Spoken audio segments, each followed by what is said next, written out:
Why Colton Joseph has the potential to redefine the entire narrative for the Wisconsin Badgers.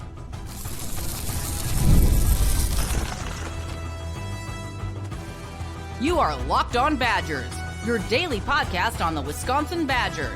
Part of the Locked On Podcast Network, your team every day. What is going on, Badger fans? Welcome to Locked On Badgers, your team every single day, part of the Locked On Podcast Network, the number one sports podcast network. I'm your host, Ryan Harings. Thank you for being here. Thank you for being a part of the community. Thank you for being an everydayer. I really do appreciate it. Today's episode is brought to you by Mazda, putting the same drive into every single detail. Wins define the moment, but putting in the work, that's what matters. Stay tuned for highlights in this week's Moving the Game Forward, because there's more to a Mazda, because there's more to you. Today's episode, Gard in the portal, and just what is the secret sauce there? Why is he so darn good? What to expect from offensive line and receiver, two spots that I think could be great or maybe not so great. But first, let's talk about the quarterback discussion that I don't think we still talk about enough. And let me get to my point here. There's things in life, if you talk about so much, they start to lose the impact of the point. They start to lose the significance of it. And I'll give you a couple examples. When I was in the Navy, I used to teach in the Navy, and every day we would do the Sailor's Creed and we would do the Pledge of Allegiance, basically, right? We would do these things every day. And I feel like for younger people, almost doing it every single day lessens the impact of the words a little bit. Another example is like living in Wisconsin. Again, I'm kind of a new coming back to Wisconsin. I lived in Connecticut for a long time. And not that they didn't have winters there, they did, but they didn't have Wisconsin winters. But every day talking about, how cold it is, it starts to lose the impact, right? Because, you just talk about it every day. We've spent the last 3 years talking about quarterback injuries. And it's gotten to the point where I think it's it's become a but discussion. Quarterback's been hurt. Yeah, but all these other things still need to be better. The quarterback hasn't been healthy. Yeah, however, the offensive line's also been bad. Sure. But I think we're missing the bigger picture of just how debilitating the quarterback injuries have been against the schedule they've had, because we talk about it so much. It's not a but discussion. It is the quarterback's been hurt and there's not a lot you can do without that. It's like launching Mario without Mario. You can't say, but the other characters, Luigi's going to be there and he needs to play better. Luigi can't carry Mario. These other things can't carry a football team if the quarterback is hurt every single year. You just can't. You got to think about the context of this, the bigger picture of this. And this is why just having a healthy Colton Joseph can shift the entire narrative. The reason I started on this rant today is I saw a Big Ten prognosticator come out with his Big Ten predicted records. And he had Wisconsin at 1-8 in the conference and 3-9 overall. And I said, first of all, my first thought is, what a horrific year of podcasting that would be for me if the Badgers won one Big Ten game. That would be terrible. But my second thought is, you're missing the entire context of really why the Badgers have been so bad. It's been quarterback injuries more than anything else. It's been just horrific quarterback luck, and other things need to get better. And I already know people in the comments are going to be like, Ryan, you're making excuses, the offensive line, the running game. Yeah, I get all that. Trust me, I do. Those have to get better too. But Wisconsin got, 16 passing attempts from the starting quarterback last year against the toughest schedule in the country. At some point, you just got to acknowledge that's the big problem. Everything else can get better on the margins, and if the quarterback doesn't get healthier, it still doesn't matter that much. It's like improving on your utility second baseman when your ace starters get hurt. You can improve at right field, but if your ace is hurt, you're still just not going to be the team you're ever supposed to be. Iowa last year got 262 passing attempts from Gronkowski, and he was hurt for some of it. They got 10 times, 20 times the passing attempts out of their starter than the Badgers did against a much easier schedule. Of course, they went 9-4. Minnesota got 389 passing attempts from their starter against a much easier schedule and still only won 8 games.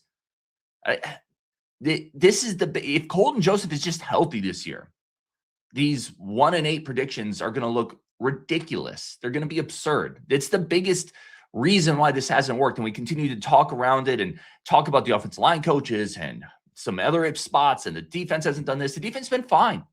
Tressel and Mitchell, this defense played well down the stretch last year. They've developed some guys in other spots. If there was a healthy quarterback, I'm willing to bet that the offensive line would have been better. The running game would have been better. The receivers would have been better. People would be less frustrated with the offensive coaches, from the quarterbacks to the offensive line to the OC. You just can only do so much when you're cycling through 4 quarterbacks in a year, when it's the worst schedule. And I think people have missed that context on the broader scale. Has Wisconsin been great outside of quarterback? No, there's still issues. Special teams. Can we please win the third phase of football? That hasn't been good enough. The offensive line has been problematic, but there's been injuries there as well. But it really comes down to they got to keep a quarterback healthy, and that's a combination of just luck and offensive line. But that's been the biggest thing. You know, Illinois had 365 passing attempts from Luke Altmaier last year. Indiana had Fernando Mendoza the entire year. Washington had Williams, Dante Moore for Oregon. They went in and out of a few games here and there. Julian Sayin, Bryce Underwood, up until towards the end of the year, Raiola at Nebraska. Like, all these teams have had healthy quarterbacks. It's the biggest thing that we talk past. We talk past it too much. And I think we've done entire shows on it, and we still haven't talked about it enough. It is losing. It's playing chess and starting the game without your queen. It's just puts you in such a behind the 8 ball situation. It's not just the talent. Here's the thing. It's not just the talent that you're missing when you miss a Tyler Van Dyke or a Tanner Mordecai or a Billy Edwards. It's not just the talent. It's the consistency. It's the continuity. It's the reps in the right spot. It's understanding the playbook. It's those reps taking snaps to the first team offense that Daniel Neal isn't getting for a while, and then he is, and then Hunter Simmons, and then Carter Smith. You're shuffling so many pieces that it's not just the talent of a Billy Edwards that you were missing with the composure and the poise and the experience. It's all those other things that impact the rhythm of the offense, the play calling of the offensive coordinator. It's an entire ecosystem, and you've removed the plankton. And if you've ever studied how that works, like, the plankton is the core of the ecosystem. Once you remove that, everything else dies off. And it doesn't matter how good your apex predators are. If the plankton's not there, it holds it all together. Weird analogy, maybe, but it is what it is. They had 16 passing attempts from their starter last year against the toughest schedule in the country. The year before, they had 68 passing attempts from Tyler Van Dyke, and then he goes down. The year before that, you lose Tanner Mordecai to a broken hand halfway through. Like, it's the biggest point that people acknowledge, but don't acknowledge the significance of when they look at this program holistically, because this is not a 1-8 Big Ten team next year. It's not. And I'm seeing predictions come out in 1-8, 3-9 overall. Bro, if their quarterback's healthy, they're winning 8 games. Sorry. Like, you're missing the big point. You're judging Bobby Fischer when he doesn't have a queen to play chess. You're missing the biggest point here. Other things need to get better. Yes, that's why it's not an 11-win team. That's why it's not a Big Ten title contender, because there's other things that need to get better. But the quarterback's the biggest piece. It's what matters in football. It's the most important position in the world of sports outside of individual sports, where, like, the golfer is the golfer, right? Outside of that, you can't chug on without the quarterback. And they've done it for 3 years, and people are missing the bigger point, in my opinion. And when I see these predictions, I just want to, I mean, time will tell. Time will tell. But if Colton Joseph is healthy, this is not a 3-win team. It's not a one. They won 4 last year with 4 quarterbacks against the toughest schedule in the country. People got to acknowledge it. The Badgers have had a horrific run of luck at the quarterback spot, and it's due to change. And if it does, this team is winning 8 games this year. Is what it is. All right, let's take a break. Come back. These 3 spots are the spots where I think it's the biggest variance on the team. They could be home runs. Like, these 3 spots could be darn near great, in my opinion, are really good, or they could be train wrecks. What are those 3 spots coming up next on Locked On Badgers? First, a quick second for our friends of the show over at Mazda. Mazda is incredible, moving the game forward, because there's more than just what's the score, what you see on the screen. It's the work that goes on behind the scenes that really makes a difference. This week's moving the game forward player, it's got to be Nick Boyd, who, in a year of Big Ten point guards, there is tremendous talent at the Big Ten point guard spot this year. Nick Boyd is right up there with anybody. Scoring ability, 20+ per game. Unbelievable competitor, intangibles, heart, grit, always bringing that fire, just like Mazda. Just like Nick Boyd puts every bit of detail into everything he does, Mazda puts that same passion into every single model. Highlights make the reel, but what it takes to get there, that's what counts. There's more to a Mazda because there's more to you. Today's episode also brought to you by our incredible friends over at FanDuel. Have you ever wanted to go to the NBA Finals live in person, maybe even bring a friend? FanDuel is making that NBA dream a reality, giving you the chance to turn it into one of the greatest memories of your basketball life. It's the NBA sweepstakes. Here's how it works. Use your profit boost on any NBA future. You'll automatically be entered for a shot to win an NBA Finals trip for two. Here's how it works. You get flights, you get tickets, the whole experience. You just have to use that NBA futures for that profit boost on any NBA future. And if you're already looking at the board, you can kind of get a feel for who you're going to put that money on.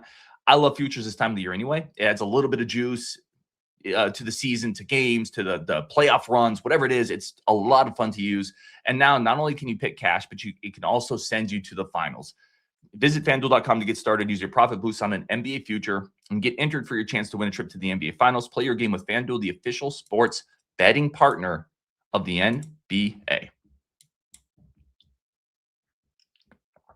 Okay, three positions here. And I was trying to think, spring football's coming up. And hope springs eternal. We're all excited for it. What are the three biggest, and let me know in the comments on this one, what are your three biggest variability positions? The spots where you're like, I could really talk myself into that being the strength of the team, one of the better units on the team, or I could talk myself into that being the reason we don't win any games. Let me give you my first one. It's offensive line. Offensive line to me is such an interesting battle. It's such an interesting position for 1,000 reasons. The first of all, you're once again shifting the offensive line coach for the third time in the Luke Fickell era, which is a problem. Let's acknowledge this. You went from Bicknell to Blazik. Now you got Mateos. And let's be honest, there was a lot of praise and hype when AJ Blazik came in. And I like Blaz a lot. A really good personal guy, good recruiter. But that wasn't looked at as a bad hire. So now when you see that same type of praise come from Mateos, despite what he's done in Arkansas, you got to kind of say, is it an offensive line coach problem here, or is it something bigger? Again, I think quarterback's part of that. We talked about that segment one. But there is reason for caution. There's reason to kind of pump the brakes and say, okay, let's see how this works out. And then you look at the offensive line. Who do you pencil in for sure? Like, I know for sure, I would bet the mortgage, the car payment, whatever it is. I know for sure this guy is going to be an above average Big Ten starter. Right? How many do you got? And I'm interested in the comments. I think there's a lot of guys you feel good about, and there's a lot of players with promise, a lot of players with upside. But is it just Austin Kawecki, the center from Oklahoma State, that you pencil in and say, I feel really good there? I feel good about Austin Kawecki. I don't think he's an elite center. I think when you go back and you look at some of the film and you look at some of the PFF grades and you talk to some people, feels like a guy with really good footwork, good agility, a technically sound guy, not an overpowering blocker, maybe more of a angle blocker, understands the assignments, isn't going to give up pressures, but a good starter for sure. I'm totally good. I'm penciling in Austin Kawecki in I don't worry. That guy does not keep me up at night's whiteboard. He goes on that list. The rest of it, is there a guy that you can say for sure I'm good with? You go to Kevin Haywood. Let's just go across the line. Kevin Haywood, and again, the idea of this segment is positions that could be great or could keep you up at night. Kevin Haywood is the embodiment of that. Kevin Haywood could be a stud. Kevin Haywood is the prototypical type NFL draft pick at tackle, but we have to see it. He missed all last year. Obviously, everyone knows the story, right? Hasn't played, missed all last year with an injury. He's nominally penciled in to be your starting tackle this year, but we got to see it. We haven't seen it. That's not a guy I think anybody should be comfortable writing a Sharpie into the depth chart and saying we're for sure he's going to be a really good Big Ten starter this year. Would it surprise me? Absolutely not. It wouldn't at all. But even if he's fully healthy, which for everything I've heard is great, and I don't expect any issues there, there's still going to be young person growing pains because he doesn't have the reps at the Big Ten level, right? There's only so much you can do without live bullets flying at you. So you have Kevin Haywood at left tackle. Then you have your guards. You just pencil them both in there. Who are your starting guards? Is it Cubberly? Is it Mandela moving from tackle to guard? Is it a guy like Blake Cherry who could compete in those spots? Maybe one of the young guys steps up, a Logan Powell, a Watts. There's a lot of questions there, right? Maybe it's Watkins coming in as a new guy. There's a lot of pieces here where, again, you like the body types, you like some of the talent, you like the pedigree, but who is it actually? Spring and summer and fall is going to decide it. I feel good. I would feel great if you could pencil in like a Mandel Coverly. I would like that matchup. But even Mandel's a guy who has played guard, tackle, flipping back to guard. There's going to be some learning curve there. And then Coverly's a guy who got reps last year. I like the body type. I like the build. I know the coaches like him. But he's got to get better, too, to be an above-average Big Ten starter. Then at center, we're good. At the other tackle, is it Mandel again? Is it Simmons, right? Is it there's multiple options there too. Maybe a young guy steps up, maybe an incumbent steps up. So offensive line potentially, let's say Haywood's a hit, Kelberly takes another step, you're able to move Mandel to guard, Kawecki is who we think he is. That could be a good group. And Mateos has a history of developing talent. He has got a lot of young upside guys here who are now have another year behind him. I think the depth will be better. You can definitely talk yourself into a scenario where this line's actually good. This line with the right pieces in place, a healthy Haywood, maybe Mandel at guard, you have a solid center. You can move some people, and you have a great second and third unit with upside. Guys like Corey and Watts and Powell and Davenport and Roski. We know the names. Or is it another case where another offensive line coach doesn't quite click here for some reason? Maybe Haywood's rusty. The guards is Mandel at guard or tackle. It's going to be interesting. So offensive line to me is absolutely one of those spots where I think you can talk yourself into either. Let's go receiver. So receiver, let's say Colton Joseph stays healthy, which we've talked about, and the difference that makes for a receiver group I think is massive. Then you look at the body types. There is as much physical talent in this receiver room as there's been in a while. Malachi Coleman is a unicorn. He's 6'4", runs a 4.4. Like he's unbelievably talented. You have Zion Kearney, who's a 4.3 guy at Oklahoma, came to Oklahoma. Another really physically talented outside boundary receiver. Talked to some Oklahoma folks who covered him. Didn't think he got the fairest shake there. They're really high on him. That's interesting, right? And then you got Domingo coming in. He's 6'2", catches everything. Hilton's back for another year. There's talent in that room. And you could talk. Shamar Rigby's another guy people are high on. I like the freshman as well. You could definitely talk yourself into this. Could be, if a couple of these guys just take a jump, this could be a really interesting, talented, physically gifted room with an offense that finally has a quarterback that could explode a little bit. I mean, if just one of those guys, Kearney or Coleman, hits, that gives you a boundary receiver the likes of which you haven't had at Wisconsin in a while. The flip side is, who knows? Is Coleman going to hit, or is he going to be another guy like CJ Williams, different body type, but another guy, former 4-star player, comes in with pedigree and just, just fizzles?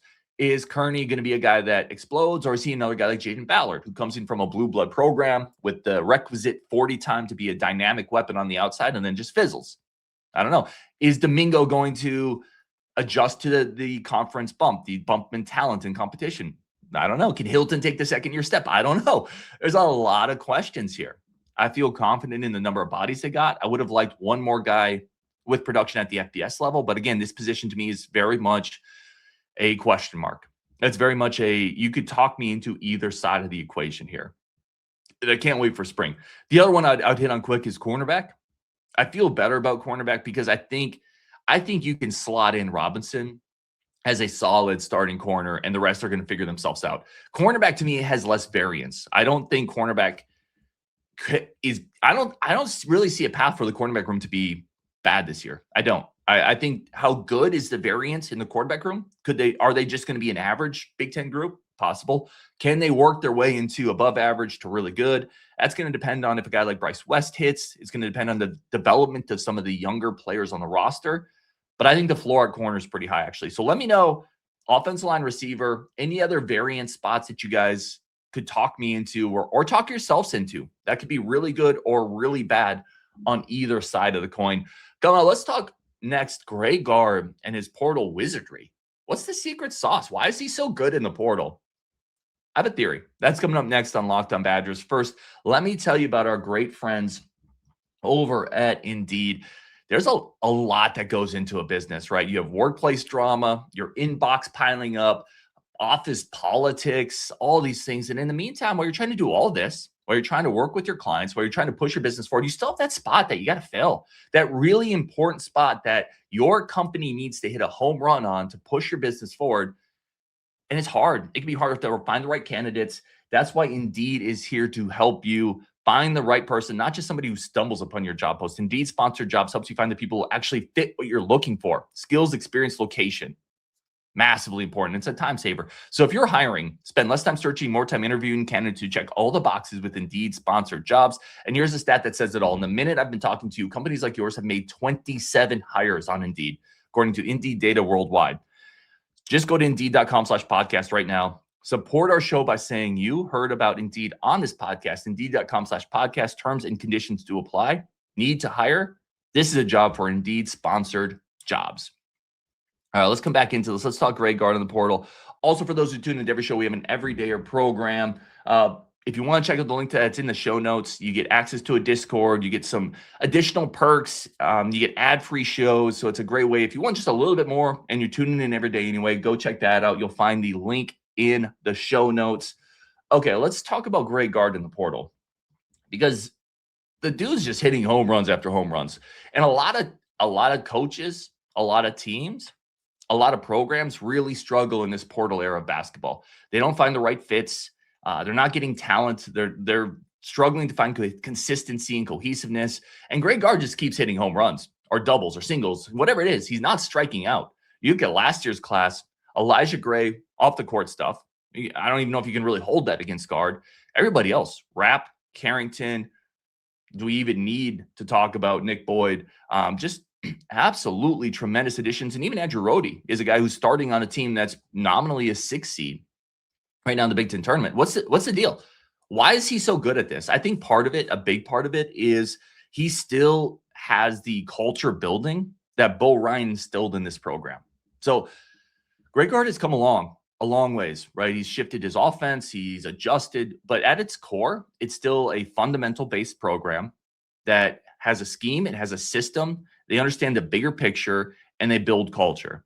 And every player you talk to, especially in the last several years of the portal era, has talked about that Wisconsin culture that comes from the head coach. That stems from Gard building something here where people fit in, they don't fit out, right? People come here, they're plugged in and they fit into this culture, they fit into the scheme. There's enough carryover from veteran players where there's always a presence on the roster to kind of show people how it's done here.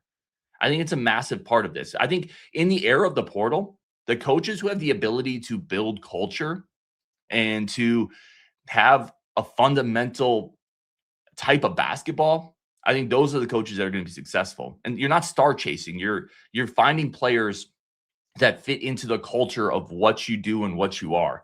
And there's I had Patrick Herb on the show one time. He talked about this. He said, you're going to recruit your own mistakes. That's something Gard doesn't do. Not every player he brings in is a home run, but he doesn't bring in players that are mistakes. He doesn't bring in players that hurt the culture. He doesn't bring in players that are complete whiffs on resources. He just doesn't have that many misses. So when you continually hit singles, doubles, triples, home runs, the aggregate of that is pretty powerful. And even the players, the other part of this is talent evaluation. Even the players that maybe don't hit here, you look at a guy like Cameron Hunter from last year, came from Central Arkansas. And Cameron Hunter was hurt. He was sick. It's not even really his fault or Gard's fault that it didn't pan out here. He transferred this year. He's back at Central Arkansas. He's averaging 19 points a game this year. I don't know if you guys have followed what Cameron Hunter's done. He's been tremendous. That was a good talent eval by Gard. It just didn't work here. Xavier Amos, he's at Loyola this year. He's averaging 11 points per game. Once again, that's a great talent eval. Gard has been tremendous at finding talent. Braeden Carrington is having a career year. Nick Boyd is having a career year. AJ Storr had a career year here. Austin Rapp is trending in all the right directions. Guys like, you can go down the list. Michael Potter, in the days kind of before this era of hoops, was a great ad. Max Klesmit, Kamari McGee. He saw something in Kamari McGee that took a couple years to come to fruition. A great talent fit. Another great character guy.